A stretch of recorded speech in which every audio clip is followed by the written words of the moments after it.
Welcome to Dental Fire. Don't just finance your practice, pay it off. Let's talk about a nasty four-letter word: debt.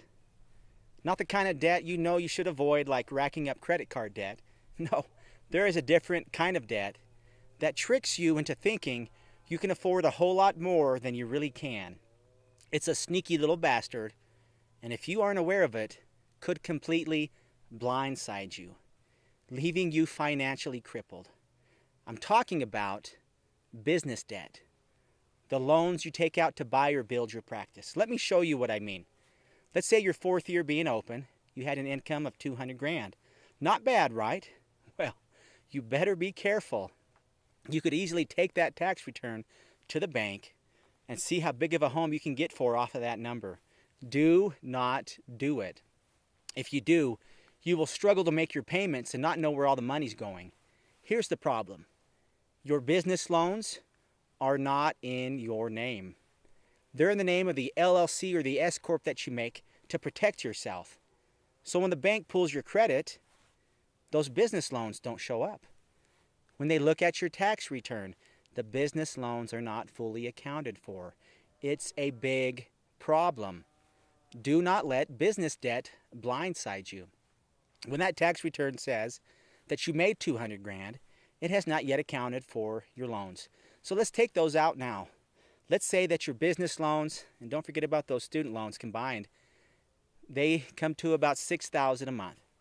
Taking those out for the year leaves us with 118.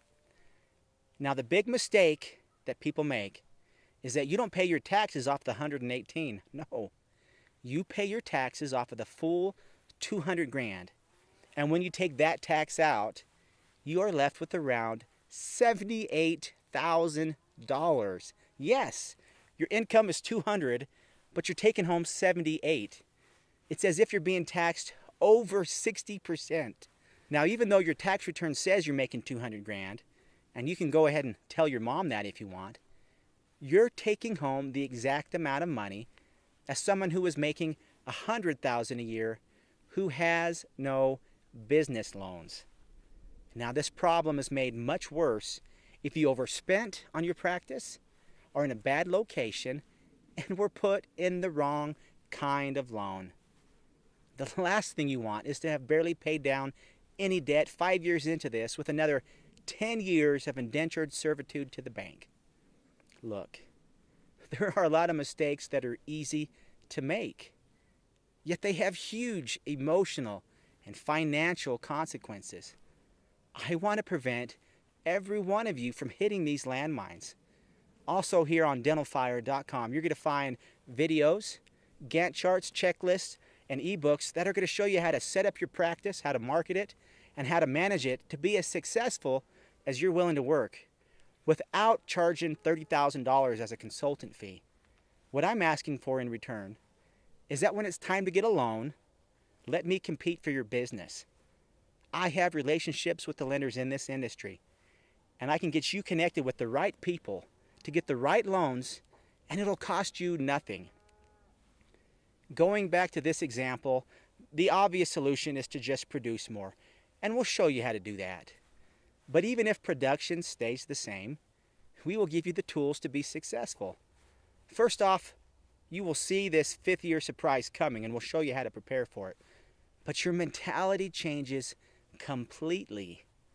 You will not say, I'm making 200 grand, but being charged over 60% and all this garbage. No. You will say, I'm making 100,000. I've taken a hit, but I've seen this coming. And in just 5 years, my income is going to double. My debt will be paid off, and I will have an asset worth hundreds of thousands of dollars. This is the kind of fire I want to light in your career. Welcome to Dental Fire. Don't just finance your practice, pay it off.